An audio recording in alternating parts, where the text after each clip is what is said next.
Right. So welcome to the Leading Ladies series interview. This is the second quarter interview. If you joined me last quarter, it was with Tiffany Aguilar. And I'm pretty stoked because today we're going to be talking to Faith Haug, who she has a lot of different things we're going to talk about with her. She's an interesting and fascinating person. That's just my opinion. But as you'll see and learn in a moment, there's probably even more interesting things that I don't know that we're going to dig into. But before we go into that, I want to just talk a little bit about how I met Faith. So Faith is a fellow educator, so we kind of swim in that same pond. But I met Faith through some work we did. We were doing presentations for Continuing Vision, and I attended a presentation she did. And I don't know if it was entitled Transformative Times, maybe, or something to that effect. And that was my first interaction really in observing Faith, because we didn't speak at that time. But when she started speaking and began to give that presentation, she opened it up with her own story, and she did it with like no hesitation. And I was so surprised by just how brave that was, because you went into such detail, and it was really just inspiring, because you were just like, this and this is how it influences and informs this part of my life. And but I was just really impressed by that. And then later, as I began to connect with you on social media, it was, and I'm like, and this is how she lives. Like, how some people will have like a persona perhaps, or you have an idea of who they are, but then when you meet them, they're a little different. Faith is the same person, at least in my experience. So you don't see that all the time. So it is with great privilege and honor that we talk to Faith today. So welcome, Faith. Thank you. I have to correct you. My last name is pronounced Haug. Haug. Okay. Where did I see? I saw I, Haig somewhere. I'm I, sorry. people say all kinds of things, so I just have to make sure it's out there. It's Haug. Haug. We may have to have you do the phonetic thing, like in your name, where you have it Yeah, no, in your. it's 4 letters, but it's really difficult, I guess, for a lot of people. You're not the only one. I've heard Okay. everything Well, but thank you for correcting me, because that yeah. would have been an awkward hour of me just Well, I butchering didn't your know you last were Laura's either. So I mean, sometimes when you only see somebody's name in print, you just don't know. I typically get called in a waiting room. They'll see me and I'm very pasty, so it's layers, and they Yeah. don't recognize it's Lattes because of my other half. So it gets kind of interesting there. But yes. Yeah. So tell us, we always kick off. I ask you, how did you get into funeral service? Tell us your origin story. I don't have a good one. This is always disappointing for people. I just wanted to be a funeral director, so I became one. That's it. At what age was this? I don't know. I mean, I originally went to it was always something I was interested in, but I mean, I originally went to college for musical theater. Um, and then because I did that in high school and I loved it, and community theater and all that, and I still love musical theater. It's one of my favorite things in the world, but it was a really catty, petty, competitive, nasty environment. I was at a really well-known school for it, and it was just not the environment. I mean, it was just nasty. And I didn't like that. And so I was like, well, I don't want to, if this is what it's like to do this as a profession, this is not um what I want. And so it's like, well, so I went, I quit that educational path and decided I took a job in a funeral home selling pre-need. That's how I originally got into the business. And I did that for about, I don't know, it's been probably about a year or two. And then I decided I would go to mortuary school, and that was it. There was no sentinel event or anything. It was something I thought about at one point in my life and followed another path and really just didn't like that and fell back to that.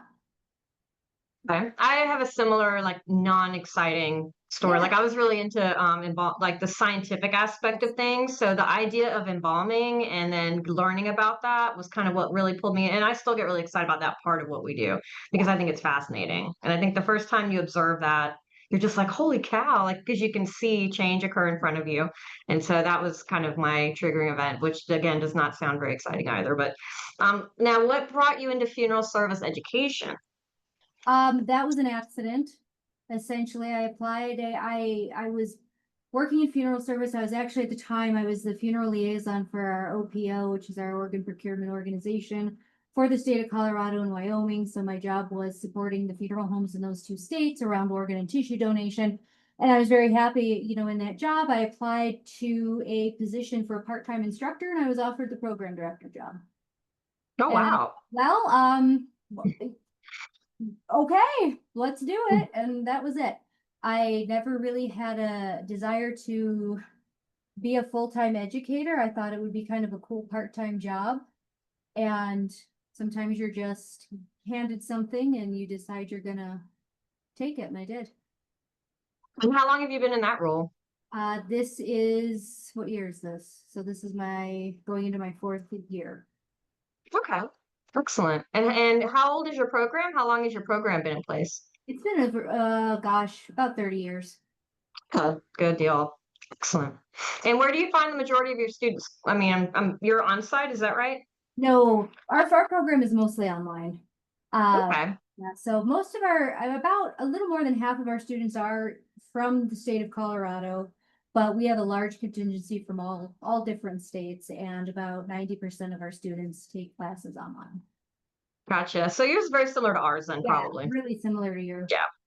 We go to campus a couple times a year, obviously graduations, and then we do hands-on near the end where we basically go through the drills of all the different home related activities with them Right. right before Yeah. graduation. So, and I saw that you did some really cool activities. You guys were doing shrouding, I Yeah, saw at we one do a lot point. of, I mean, we do as much as we can. Again, our program is mostly students that have full-time jobs and they are not coming to school every day. And it's very different than when I went to school. I don't know when you went to school, but there was no online when I was in school. And if there was, it was in its infancy.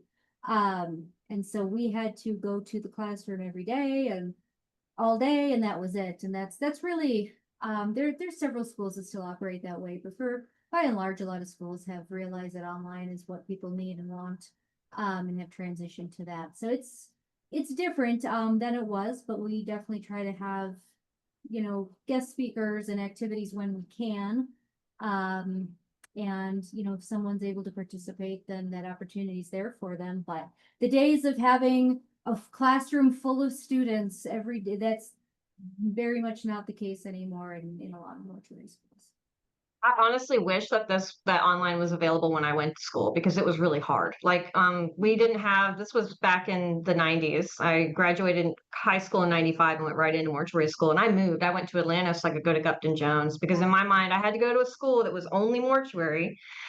Even though there were schools right there in my area, St. Pete and Miami-Dade and stuff. But I went to Gupton Jones and we did like a full day, like a Monday to Friday. Yeah. And I worked my butt off just to eat and exist, basically. And had online been a choice, like the money I could have saved would have been incredible. And then I know it's nice to move and do your own thing. And, when you get a certain point, but it felt exceptionally hard. And so if that could have been avoided, that would have made that experience even better than it was. That's So one of I those love things the that fact we have online we do it. offerings because too you get to go in conjunction with because and I don't know if this was your situation back when I went to school there were not a lot of females in class Right. and I would try to get a job in the Atlanta area but they preferred to hire groups of male students who could live upstairs and then work for the funeral home and they would in exchange for somewhere to live. So I ended up waiting tables, working at a like whatever I could find. And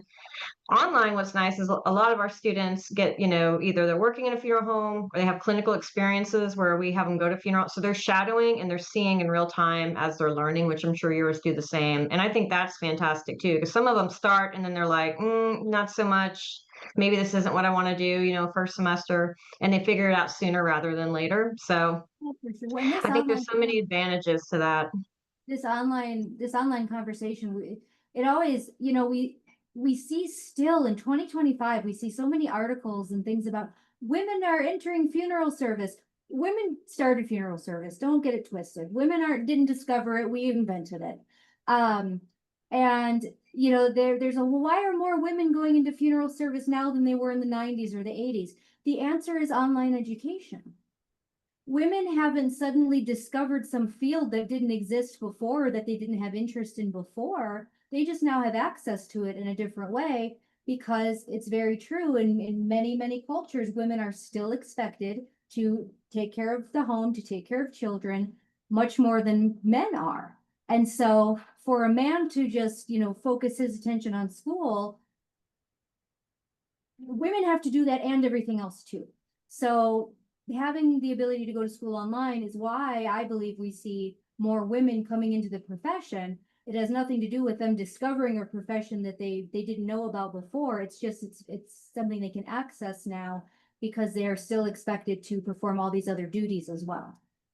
And I'm sure you've seen it. Like I've seen where a student will be taking a test and the baby's pulling on them, Yeah, or I've had them where they'll go into a closet or their car just to get a moment where they yeah, can take their test. And you can see like even then you can just see the challenge of I'm trying to take a test. I just need this much time, and just the demands, the constant pull. yeah, And some of them are by themselves, or so it is yeah, a lot. And I think the quiet labor that's performed in the home, even for if you don't have children, it's just the idea of the distribution of domestic duties. It's still very traditional, and I think that's kind of still the way it is, and it's an yeah, unspoken. It's not to throw shade at men or whatever, but like even within careers, we know that men can have a baby within the family, their career doesn't stop, right? They still go to work, nothing happens. And then if a woman has the baby, obviously she gets pulled out of work, she has a period of time, so now any ascension or elevation she might have been doing within her career has just hit pause. And then when yeah. the school calls, who do they typically call? Mom or dad, right? Oh, for sure. So it's Yeah, a whole thing. And so it kind of you're still kind of tethered to that back and forth, that tug of war of responsibilities. And like you said, online makes it more accessible. Now, what do you think about the possibility too? And I've heard this theory that also more women are taking the jobs because of pay. Women will accept less pay than a man typically.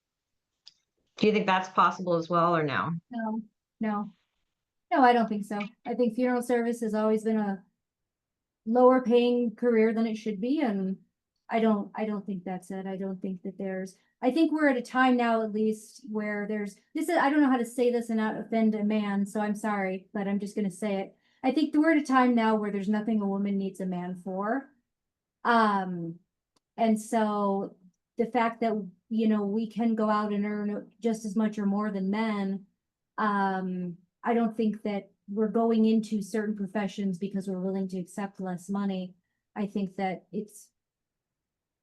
I just don't think I don't think that's a factor. Okay. And I'm very much in the same agreement as you as far as accessibility, and I think that's the biggest thing. And I think too, I think there are more programs, and I think maybe pricing is a consideration too.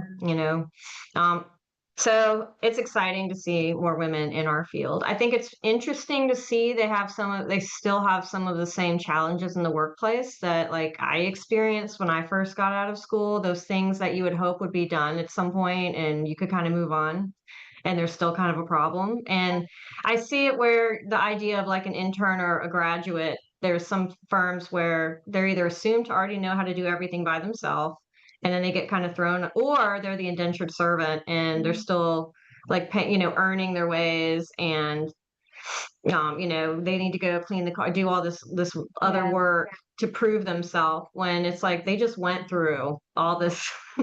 All school is not easy, and then on top of it, the board exam, all these things cost money. They just did all these things, and it's like let them shadow and start learning, and then they don't come out of a box like a Barbie doll where they're just going to know how to do everything. we And I forget. talked about that.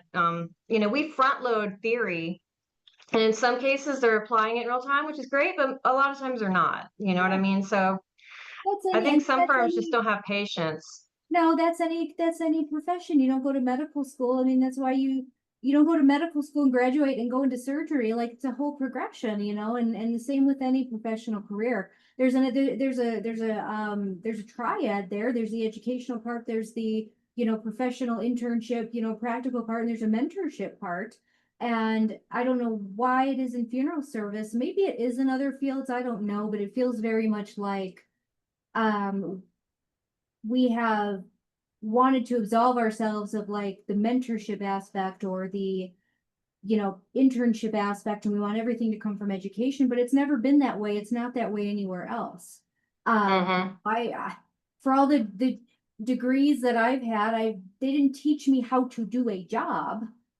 And funeral service is I don't think it's necessarily job training. I think it's a comprehensive education in many different fields that gives you a context and a background that then you can apply to your daily work in death care in some way. And so expecting somebody to come out of school knowing how to do these tasks just in the way that you think they should be done, is ludicrous. And I also think that over time we forget where we started, because how many people will tell you that the day one out of mortuary school, they could embalm any and everything. They could not. They could Hmm. not. It took them years to get there, but like time melds together, and all of a sudden it's, well, when I was a young person, well, yeah, but you still had 5 years of experience after graduation before you were doing that. It wasn't you came out of mortuary school like a seasoned embalmer. No, but that's not, Hmm. it doesn't happen, Yeah. So I think we misremember our own skills as young people too.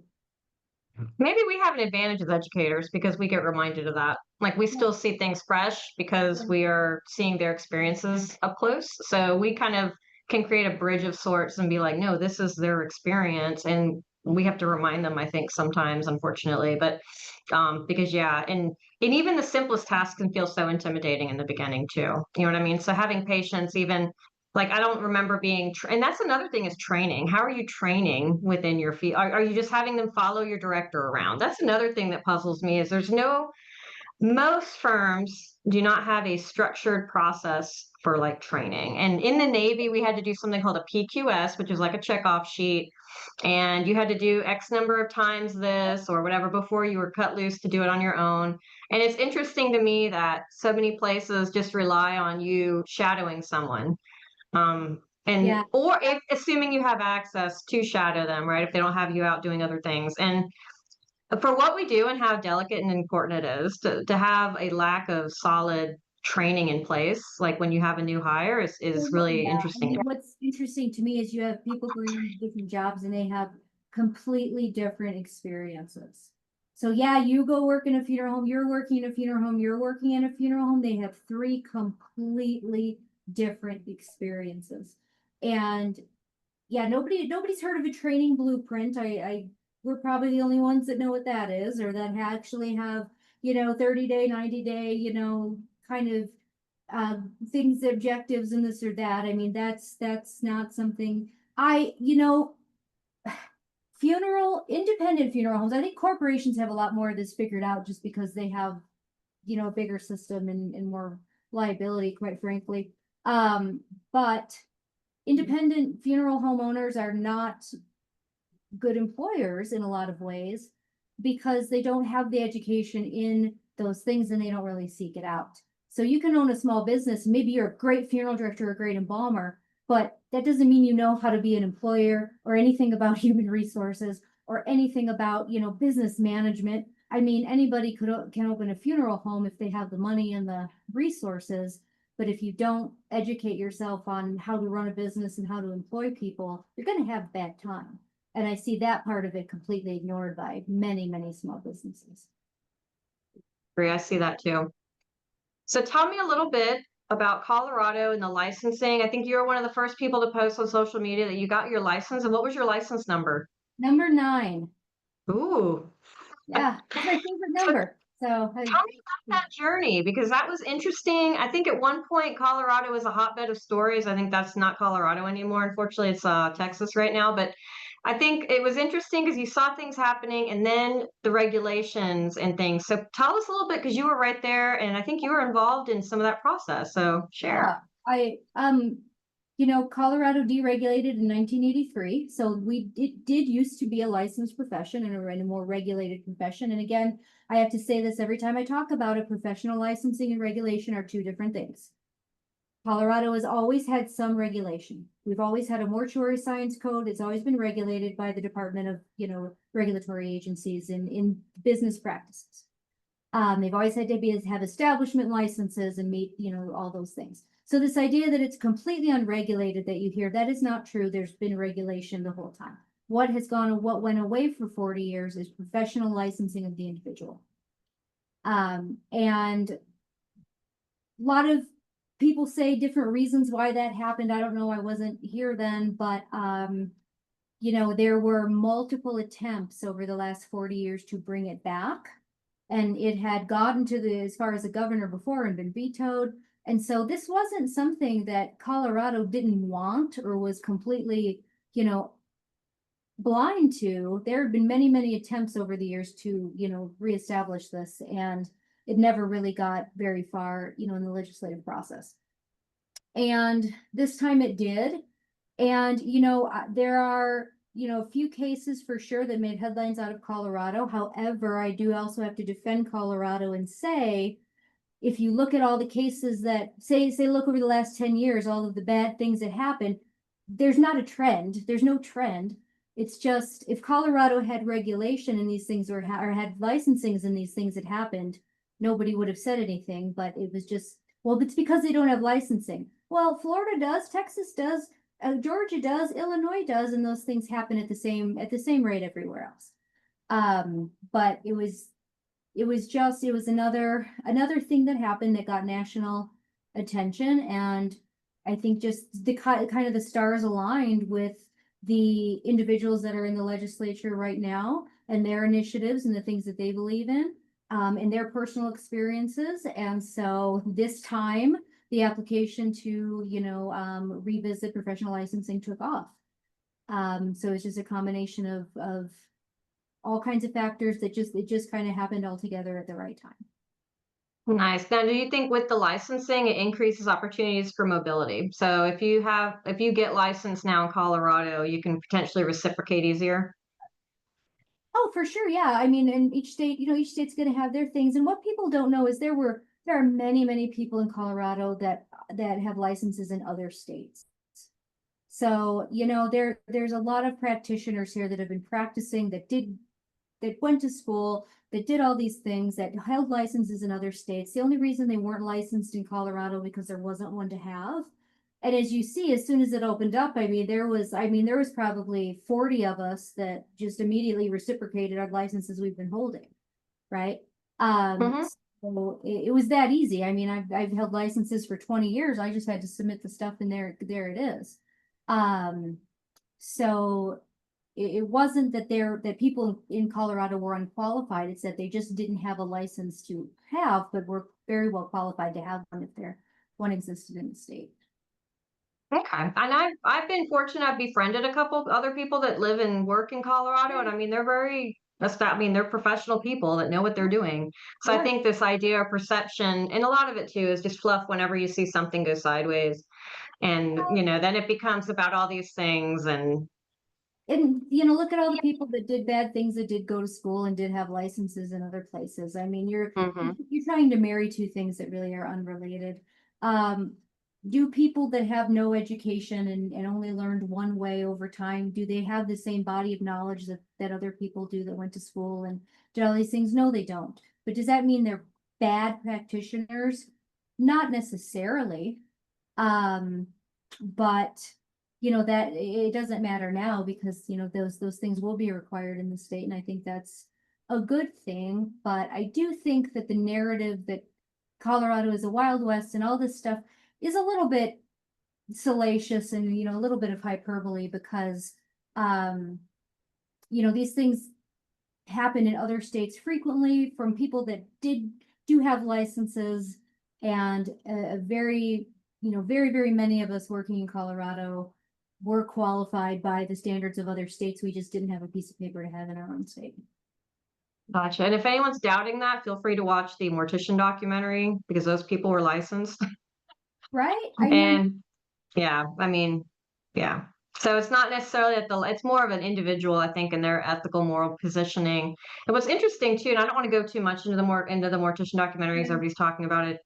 But what was fascinating about that particular, I think, case was how many people within the organization were involved in it, but also can you imagine that you see the owner or the boss doing something wrong, but you also see them beating up their competitors or like you're kind of afraid of them. You know what I mean? I was thinking about that because it's like, oh, say something if you see something that I thought this guy had a group of like, people that he would sick on whomever he chose that was, I I mean, guess, yeah, that's a really yeah. extreme example, but even, I can tell you as, 21-year-old me was a lot more fearful. And I saw things in funeral homes I worked in as a young woman that I should have reported. And I was afraid to. Hmm. 42-year-old me would report them.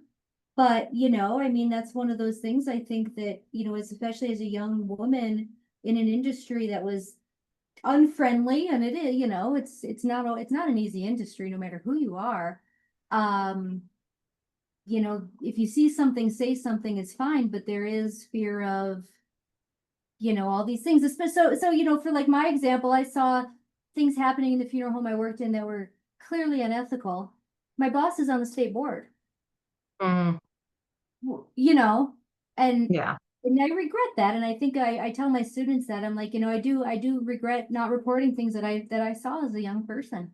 And if you see something, report it. But the truth was I was afraid that I would be fired, I would be blackballed, I would be whatever it was. But I think it just comes with age and maturity where you're like, no, now I'll report it, but young me Yeah.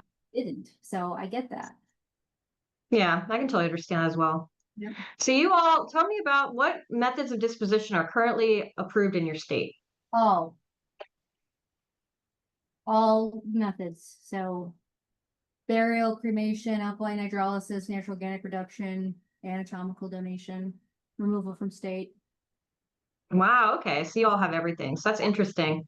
And one of the things I wanted to talk about because, and you and I, we've kind of talked about this, but social media is fantastic and being able to share information is great and facts. And there are people that speak from a qualified place, for example, about embalming.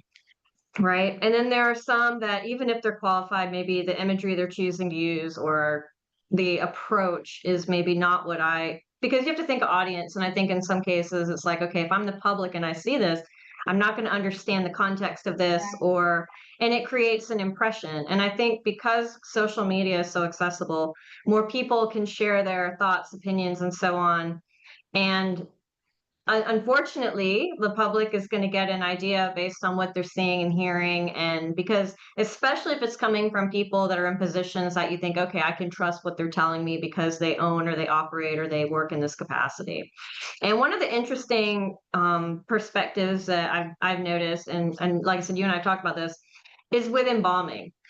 And I think there's this idea that embalming is associated to traditional burial. And if you choose another service, like it's not like people don't realize you can do both. Like you can have embalming and then have cremation or have embalming and the value of embalming, different people have different feelings about it. But again, it's an option. And as a funeral professional, my job is just to show you all the things. And then what you pick is what you pick. And I'm going to respect whatever you pick because your reasonings for those choices are yours alone. I'm going to give you all the information I can and facts, and I'm going to support whatever you choose. But I think that there's people that perhaps, for whatever reason, there's the idea of formaldehyde and infecting the earth, and there's science that proves otherwise of that. And you and I know this. And if you want to have this conversation with somebody who can really get into it, Ben Schmidt with his nerdy science stuff will get all just into that. And we're going to ignore the fact we have formaldehyde all around us and like construction material, In nail polish and our stuff. bodies created, it's a Yeah. byproduct of our own metabolism. Right. So what are your thoughts about, I guess, people that have a strong position and they're basically kind of vilifying the practice of embalming or having that as a selection? What are your thoughts about that?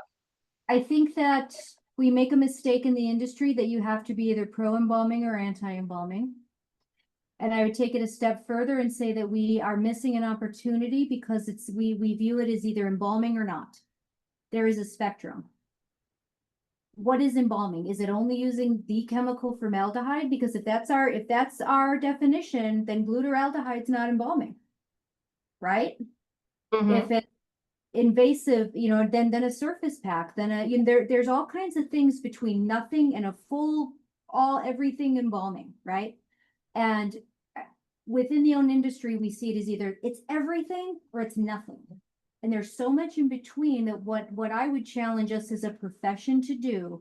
And I realize we're bound by FTC disclosures and rules around this and things that were written around this model that we do have to do things a certain way, to be in compliance with things. But I would challenge us to look at it as a spectrum of preparation of the body that can be nothing, or that can be a complete and total embalm, donor autopsy, embalming with, the whole anything and everything in the middle, and not you have to be pro this or against this or one or the other.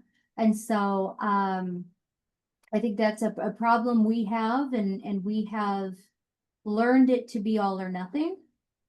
And as a result, that creates an environment where you have to be pro or anti.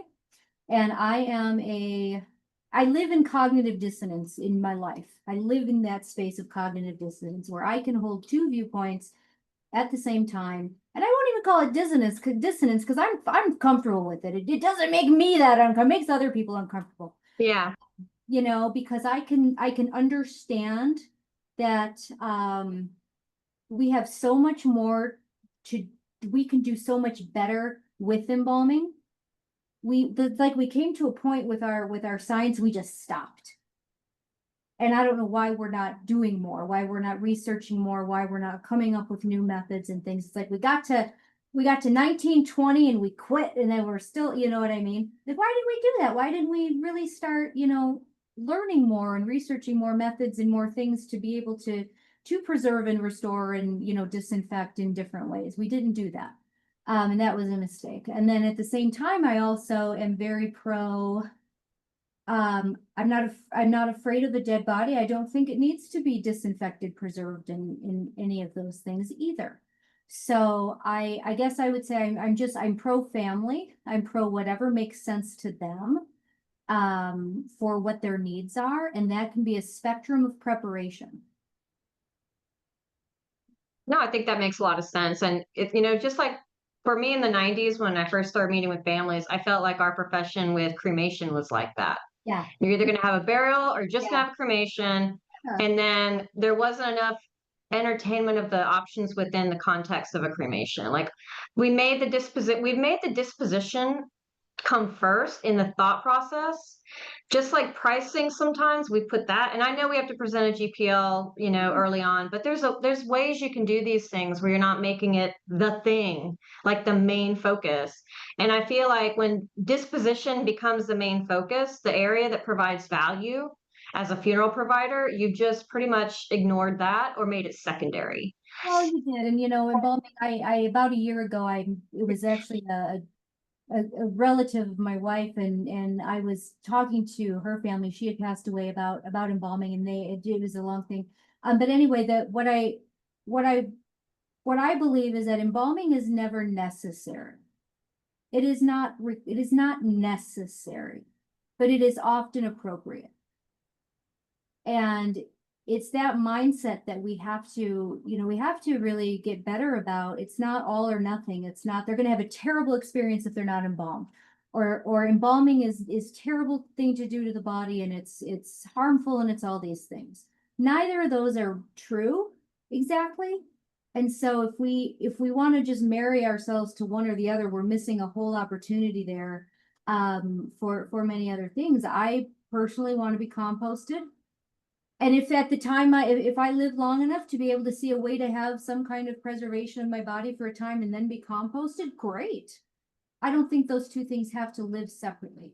I think that, again, there's a whole spectrum in between that we have done no discovery in and no research in, and it confounds me that we just went, well, we can either use formaldehyde and only formaldehyde and do it this way and that's it, or we do nothing and like we just stopped there.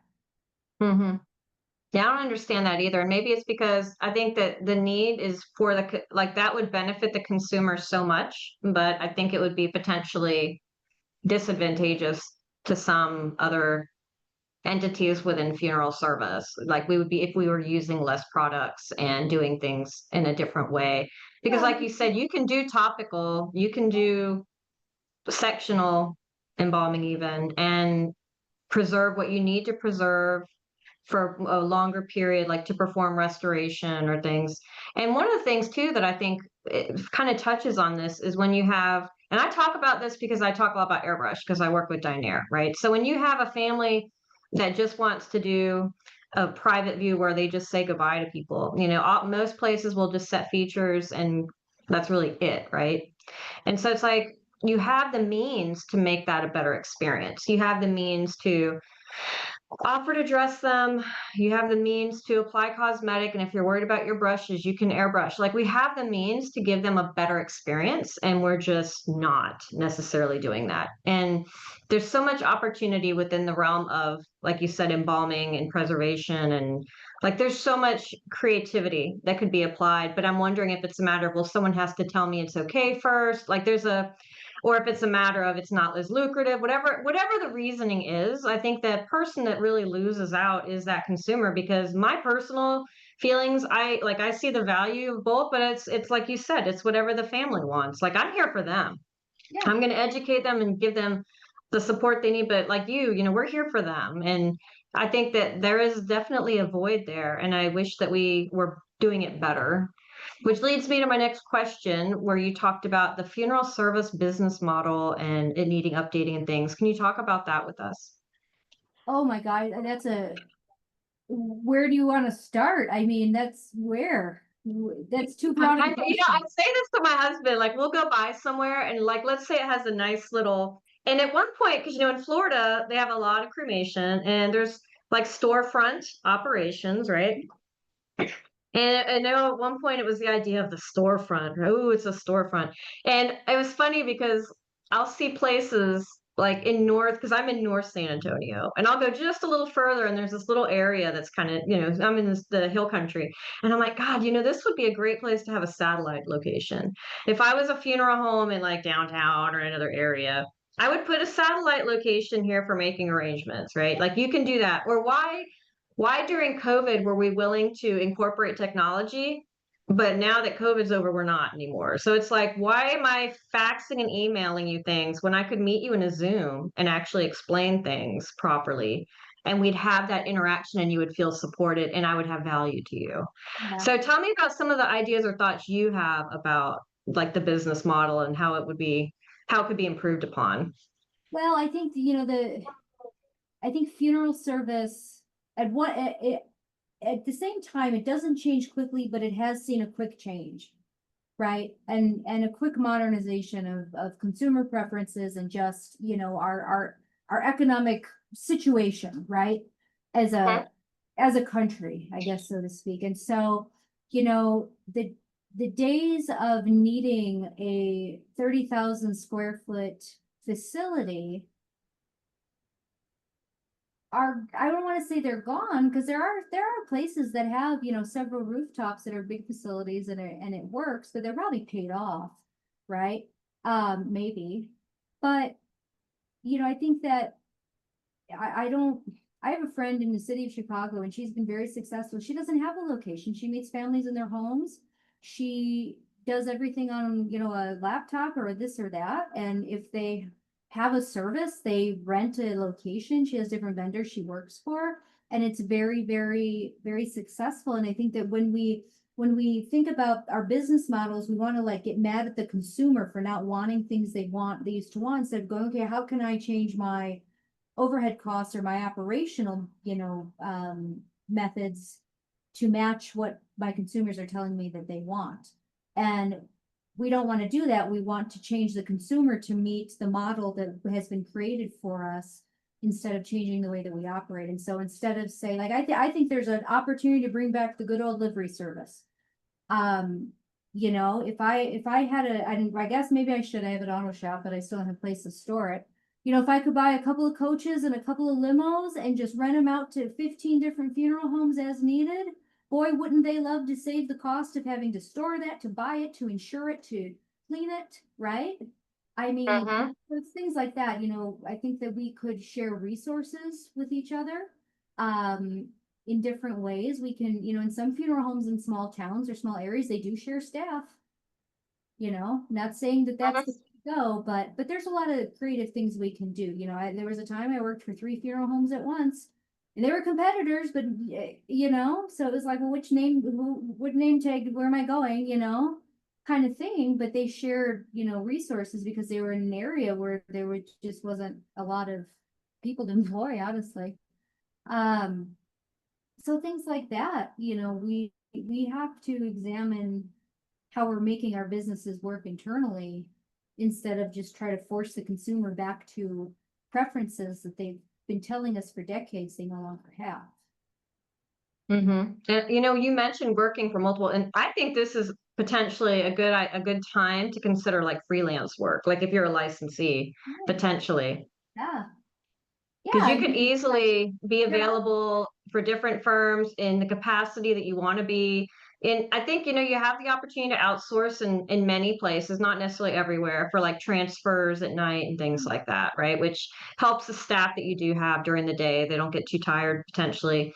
And that's another thing where we talk about limiting liability and ownership and things like that, right? If you potentially have a third party, if they do good work, obviously, and they can be entrusted with such things and you choose to do that. But to be a freelance person that can just pop in because, different places maybe need different things or be busy, which you've experienced working for three. I yeah, think that would be a good thing for a licensee to entertain the idea of, people depending that on where do they that. are for sure.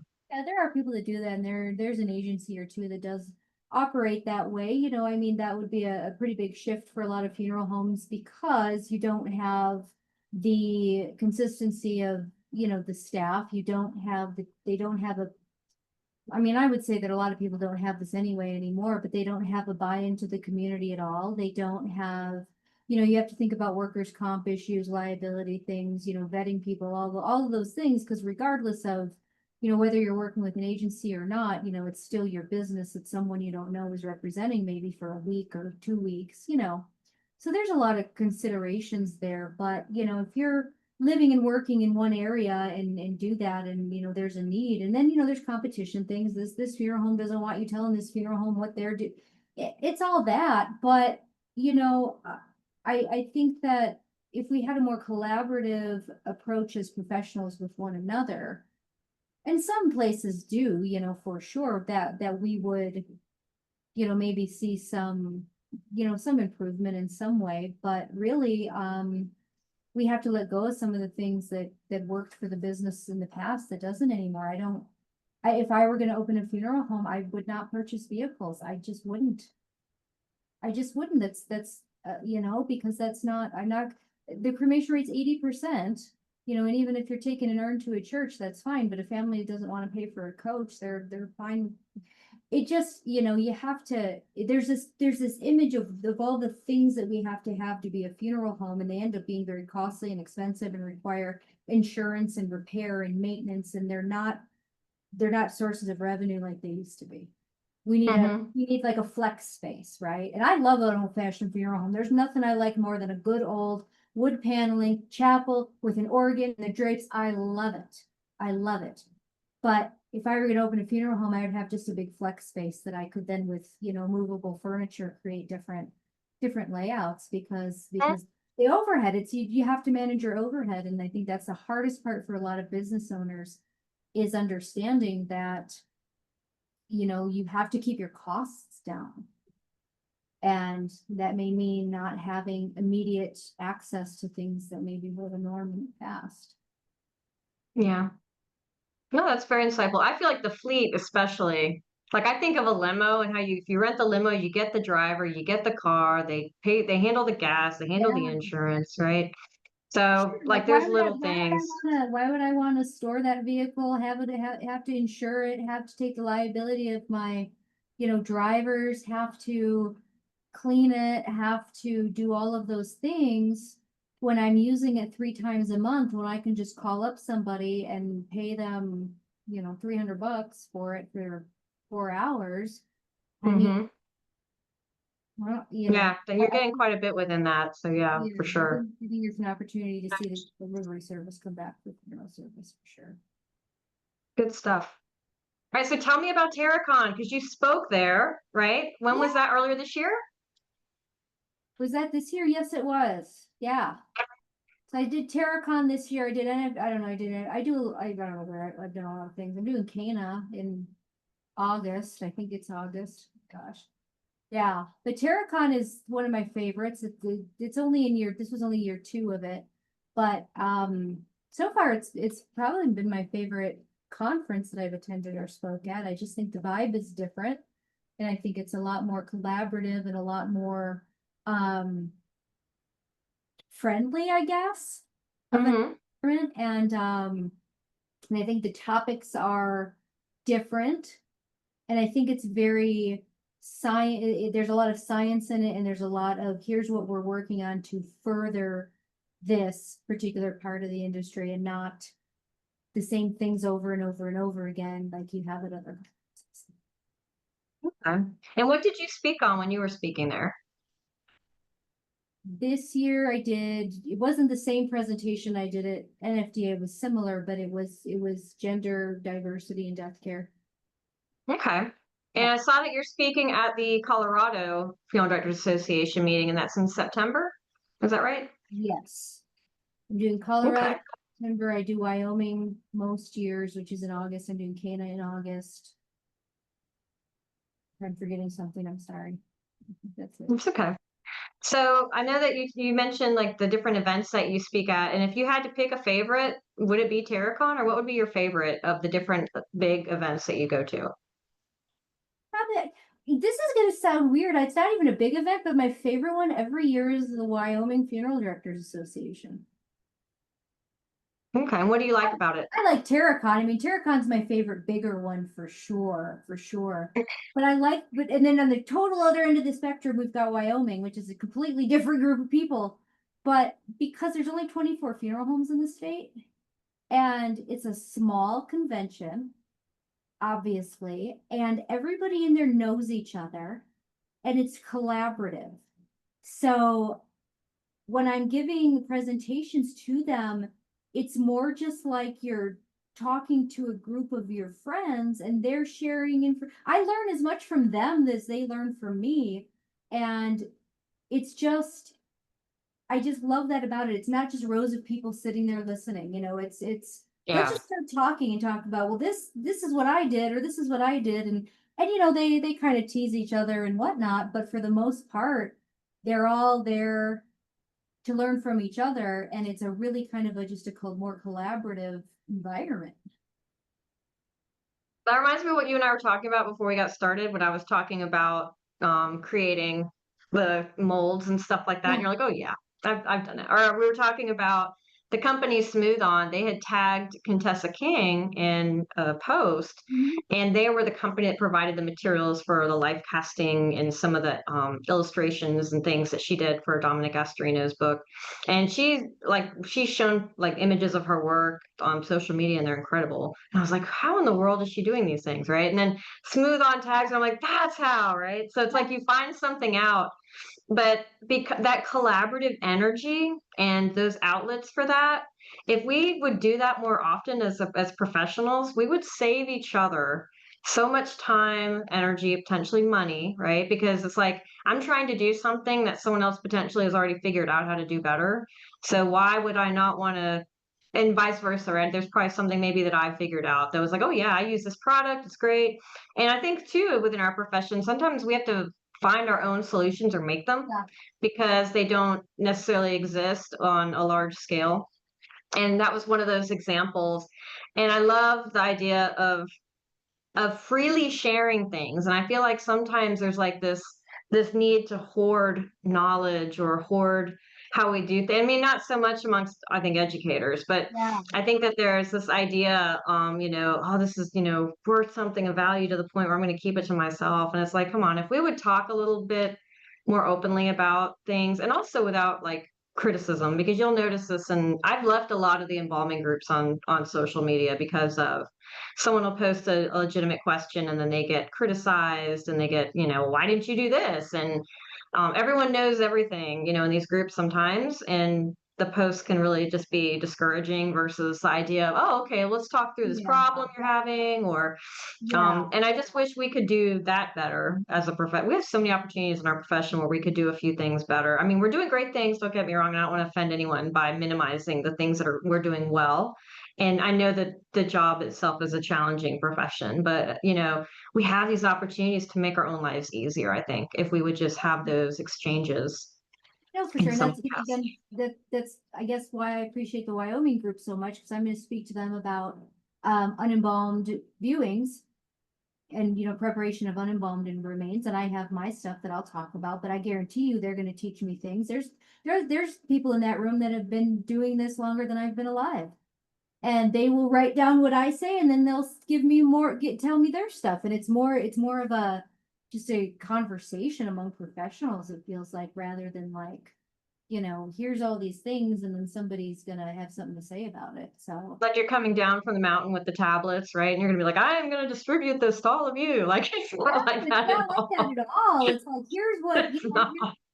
here's, It's here's like I'm just going to share with you as a peer, be like, hey, I did this and it yeah, worked really well for me, or here's what I've been doing and I've found it works well. And I think it's interesting because like I was able to speak at Ohio's convention this year, and I was so funny. I felt like Pretty Woman in the dress shop because they were so like nice, and I got there and they were so welcoming, and they had like a little speaker cookie and stuff for me, and I was like, oh my god, like this is so great. And like the different people from the association would come up and introduce themselves and thank me for coming. And I actually had people at 8 o'clock on a Thursday morning when they'd had an Irish event the night before, and I was yeah, kind of thinking I'd have maybe 10 people, and they'd have Alka-Seltzer and sure. water and Gatorade. But it was so wonderful, and it just felt very relaxed. And the expo hall was really big, but everyone, again, those relationships and just that free way of speaking with each other, and the support was fantastic. I went to some people's events and took pictures for them as they were Yeah, speaking, and they came to mine, which is wonderful when you're able to support each other like that. But I think, that warmth and that yeah. relatability is so important. And I think One when of you the, put yourself on a mountain of knowledge, or you well, refer to yourself in definitely. such a way as like a death care deity, We I were think you kind talking of about, isolate people. And so I think yeah. there are people that kind of do that, and it's unfortunate. But Well, you were um talking about social media, and I think one of the bad things to come out of that, in my opinion, is this like hustle culture, where it's like, if I reach out to somebody with a question, well, I charge $250 for a consultation. And it's like, I don't know about that. I think that a lot of people have the right idea, and that your time and your expertise is worth something. But also, I think sometimes it just goes a little too far, where it's like, man, if I can't call my friend and say, "Oh, I got this going on, what would you do?" and she tell me, "Well, my consult fee is this." What are we doing? yeah, and I think especially too if it's like you calling me versus I'm a supplier and I want you to give me your input about Sure. packaging or something. That's a Yeah. different conversation, Totally right? different. But That's if you're and I will FaceTime with people, like I have gone into like situations where they're using the airbrush and they're like, I have this case, and I will sit there on the phone with them even if they didn't buy the airbrush for me, yeah, right? I'll just because I want to help them or whatever it is. And I think there's also the responsibility, at least for definitely with the public. I don't feel like charging the public to ask me questions would be appropriate. And that's just my feeling and opinion. And I'm not speaking of anyone or what anyone else is yeah, yeah. doing, but that's just where I'm at. I feel like that's kind of part of our responsibility. And there's a time and a place and a purpose for hustling. And then there's also times when it's like, helping each other out. And I think there's definitely a difference there. Yeah, there is. And I just think with social media, sometimes that gets, I don't know, it gets a little, I don't know what I'm trying to say, but you know, I I don't have the time to give to everybody that wants my time, but if it's something I'm particularly interested in, or I have a quick answer, like I'll always help my peers. Yeah, same. I've Yeah. seen a little bit of a movement away from that into like everybody's a private consultant, and it's like, guys, like we're doing the same job here. I don't know that I need to send you a Venmo payment because you told me about a product that you get at Home Depot that we're, I don't Now, know. my favorite is the self-labeling. When you start labeling yourself, like the self-labeling is, and I'm sorry if that's shady, but that's true. Like, just stop. Just stop. Like I have a label, but it's not even a label. It's my business name. Like that doesn't mean that I'm Yoda. Like some the idea of some of the labeling kind of it tickles me sometimes. I'm like, come on, like just stop. Like, come on. Just be a regular person. It's okay. It's okay. And you can be a knowledgeable person. And the idea is people will know you're a knowledgeable person without you having to tell them because they'll kind of Yeah, figure that part out. And I think that's something I see on social media too is like when you proclaim like that you're this sought after expert person, right? It's like people will know and you won't have to tell them if that's accurate. And so, and I know that, like, and again, I'm not trying to offend anyone. I'm sharing my observations, and this is my interview, so I'm allowed to do that. And I I don't just work with like I any said, suppliers, so I live in this like cognitive dissonance with it too, where it's like, our time and our expertise is worth money. It just is. We have to value ourselves as professionals. True. But like I sometimes I think the social media stuff has made it easy to take that a little bit too far to where there is no longer a spirit of collaboration. And it's like, are we friends? Are we peers? Or is this a business? Is everything a business relationship between each other now? Because so many yeah. people now have used social media to like launch these like little independent business kind of things, which is great. Let people, do that. That's fine. But everybody tries to monetize everything. And that's just a product of social media, I think, where it's like it's almost it's almost like every interaction is a transaction, even between professionals or peers. And it's just this, I just always feel weird. I'm like, this person's my friend, like we hang out, but if I ask them a question, are they gonna want me to pay them for it's just I've noticed a shift in that, just kind of with this hustle culture. And I think social media has been part of. And I think it also makes it hard to truly differentiate because you can say that you're an expert in something, or you can say whatever you want, and there's no way to differentiate whether you truly do or don't sometimes because of the volume of people that position themselves. Right, it's almost like Yeah. oversaturation of like the market of it used to be the chemical reps, right? You would be Jack Hmm. Adams, or it'd be Dana, or it'd be, Hmm. oh my gosh, what's his name? Well, Vernie, but there was, Jay Rhodes, I think, got called yeah, sometime. it'd be those Yeah. guys, and they worked for Dodge, or they worked for this one, or they worked for this one for ever, and they lived and breathed that stuff, and it was their job to represent that and to educate and all those stuff. And now it's like anybody can just kind of start doing that with a phone and like an Instagram. And it's kind of like almost oversaturation of experts, to the point where it's just new. It's something that I think on one hand, again, I think it's great that people have access and abilities to share information with each other and do things in ways we didn't before. Like, I don't have to call Jack and wait for him to call me back because he's on the road, and we don't have cell phones because it's 1987 or whatever. That's great. But it also creates this weird dynamic of like everybody's monetizing their information and their opinions, almost to a point where it's like, I don't even know who I can ask help from, or a question of, because it's, are you my friend, or are you a consultant, or you are, it's created this weird, like, underlying weirdness, I think, in the industry, right? Yeah, well, thankfully, you and I have an understanding. You've already zelled me the money for this hour that I'm spending with you. Right, So, right. yeah.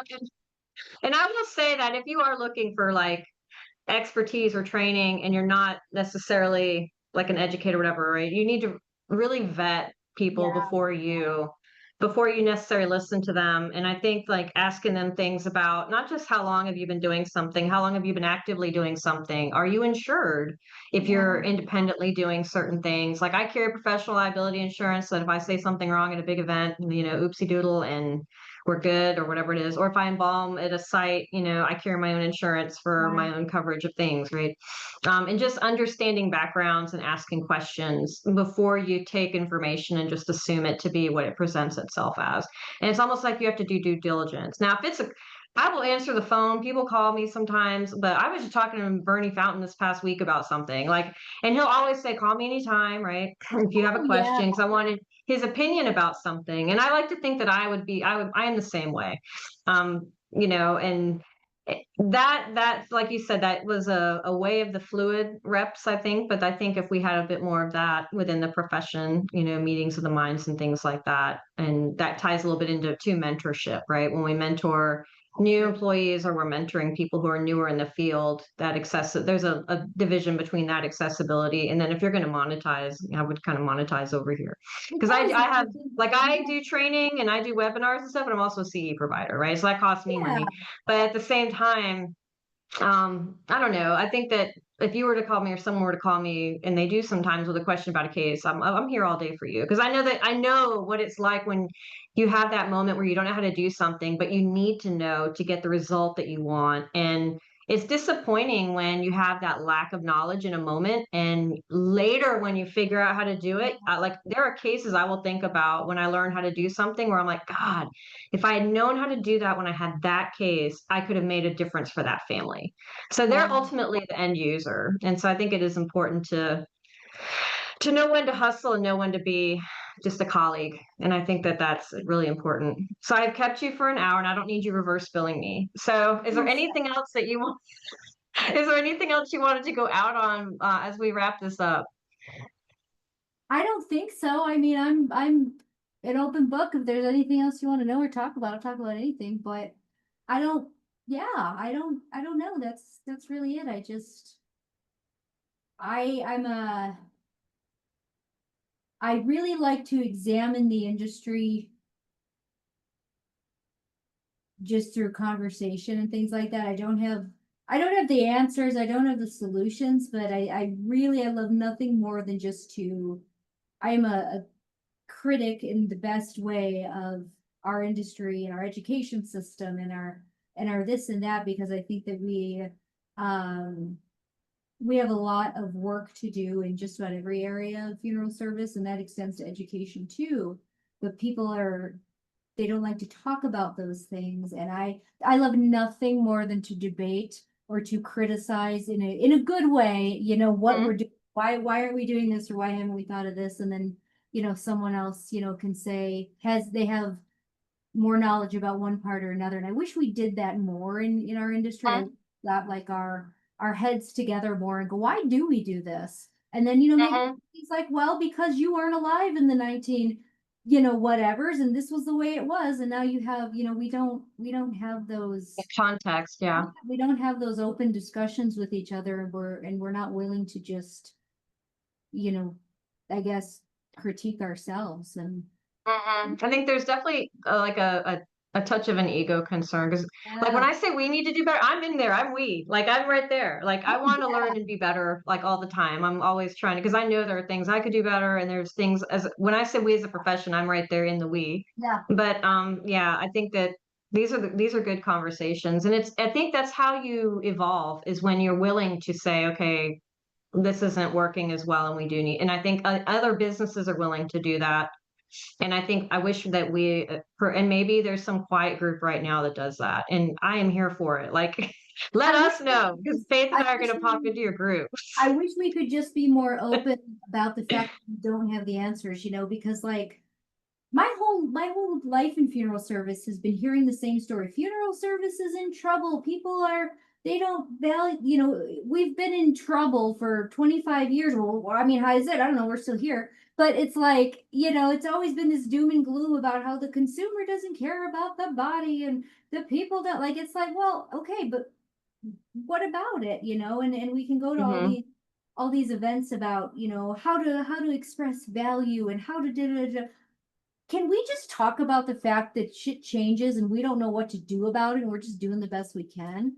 Like, can we just talk about that instead of have to be like, here's the prescribed way to, get the family to want to view the body? It's like, can we just talk about like why do we care so much about that? Like, what are we missing here? And I feel like I wish that we did that more.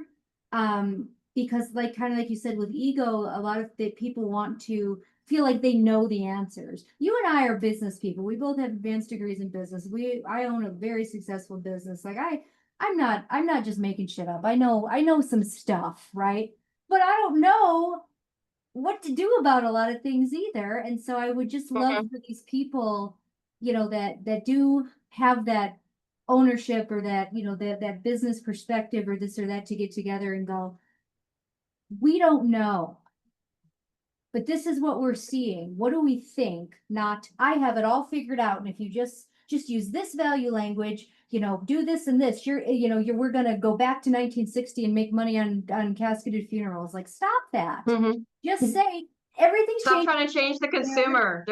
Just like with cremation, we did a disservice when we're like, oh, it's just cremation, not, it's not going to pick We up, did right? that. So we're We not going to know. elaborate and go in. We're just going to wait for it to Oh, pass over like a hurricane or something, right? I Wrong. So know. Like, can we just admit that, like, we're here and we want, we care about our industry, but we don't know what's going to happen or how things are going to change, and we have to figure it out as we go and not be like we have it all figured out and it's this way. And I wish there was just more conversation openly about, I don't know what the answer is, but here's what we're doing, and it's working or it's not, or it's this or that. And if I hear one more time, what are we going to do about cremation, I'm just going to jump into the retort myself, because no, what don't worry. It's going to go about, away. It's fine. huh? It's fine. Cremation's going to go away. It's What are fine. you talking about? What do you mean? Like that? I don't know. So yeah. I mean, they put the first crematory in the US in 1898, like that far back. Okay. So it was already starting to happen back like that far back that they had the first crematory built. So it's not like it just showed up in the 1990s, Well, right? it's But the there's same this with, idea. well, it's the same with women in funeral service. We invented it. We started it. There's a whole world out there outside of the United States of America that was, like human history is not American history. Death care history far. Hmm. It's like we kind of get into this totally centered view of business practices and funeral service, and we forget that in human history and in the history of how we've been caring for our dead, what we've been doing in the United States of white Christian America doesn't even show up on the timeline of history. We're not even a line in the tree ring, but we think Hmm. we created and made this thing, and it's like, oh my God, it's just crazy to me. It cracks me up. So yeah, I don't, here's what I don't want. I don't want to hear about what are we gonna do about cremation. I don't want to hear about why are women entering funeral service. Like, why are women coming back to funeral service? Because they have accessibility and education and things now that we took away from them in modern society for the last 100 years, but this all existed before that. So I don't know. I get fired up about that stuff. No, it's okay. I'm gonna message you in like 2, 3 months, when you've forgotten about this conversation. You're like, Faith, what are we gonna do about cremation? Like, what are Oh we my gonna do about this? gosh. Gosh. I'm gonna make you a special meme in Canva. Send it No. to you when you've totally forgotten about this. Oh, awesome. I have enjoyed talking to you, and we could talk all day.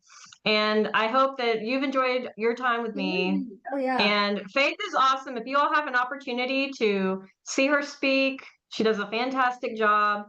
And you will be in Colorado, and you're also going to be at Cana, you said, yes? I'll be at Cana. I'll be in Wyoming. If anybody will be there, please come. I love Wyoming. It's beautiful. They don't like me or my family, but I like them. And no, I just mean talking about politics now. I shouldn't, um, but that's they're wonderful people up there, and I enjoy that group very much. And then I'll be at the Colorado, one in Grand Junction talking about FTC stuff, which is boring. Excellent. And then, so yeah, I mean, Boring but necessary. I think I actually in my lecture for law, I think you can actually hear me yawn. I think I apologized at one point within my own lecture and was like, "I'm sorry, guys." I was like, just stay with me. talk The about law book, there's something. like 4 Oh chapters my where we beat it to God. death, and I'm like, just hang in there. Talk about something that needs to be updated, the FTC funeral rule. Yeah, no kidding. No kidding. Well, thank you again so very much for being one of my leading ladies. Keep Yes, doing all the amazing, impressive things that you do. And you're are signing autographs at the events where you will be present. However, there is a $25 fee, I think you said, for autograph. No? Okay. If you no, guys see her, she's approachable. Go see her. She's fantastic. yep. All right. Well, thank you so much. All And right. we will talk soon. Okay, thank Bye. you.